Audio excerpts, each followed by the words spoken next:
సత్యపడి గ్రామం పెద్దలు ఉన్నారు. మరి వారిని కూడా తెలుసుకుందాం. మరి ఏ విధంగా ఉందండి ఈరోజు గడప గడప ప్రోగ్రామా, లేకపోతే ఏ విషయంలో ఉన్నమానులు వస్తున్నారు సత్యపడి గ్రామం?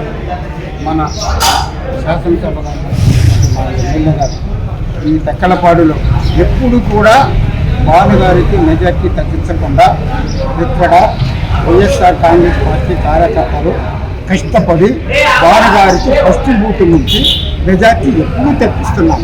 అదే రకంగా అన్నట్టు దాని మీద ఈ రోజు వరకు 200 తగ్గకుండా భానుగారికి మేము గిఫ్ట్గా ఇస్తున్నాం. అయితే ఈ ఇవ్వటం కూడా ఒకటి మాకు ఏంటంటే ఈ రోజు వరకు మా తక్కువపాడు గ్రామంలో కుల మత తేడాలు ఏదీ లేకుండా జగన్ గారు పెట్టినటువంటి పథకాలు ప్రతి ఇంట్లో ఇవాళ వెళ్ళి చూసుకున్న వారి ఇంట్లో కార్డులు చూసుకోండి. 2 లక్షల నుంచి 1,70,000, 1,50,000, 1,60,000 ఆ రకంగా కొంతమందికి కూడా పడపదపడిన వాళ్ళు 3 లక్షలు కూడా గుర్తించినటువంటి వాళ్ళు. కానీ ఈ యొక్క పథకాల వల్ల మాకున్నటువంటి ఓటింగు శాతం ఇంకా పెరుగుతుంది, కానీ తగ్గటం అనేది అది బిలికల.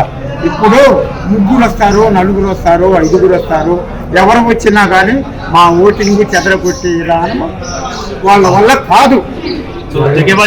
ఎమ్మెల్యేగా భానుగారు మాత్రం చేస్తారంటారా? భానుగారు అసలు గెలుపు అయిపోయింది. గెలుపు అంటావేంటి? ఇచ్చాడు.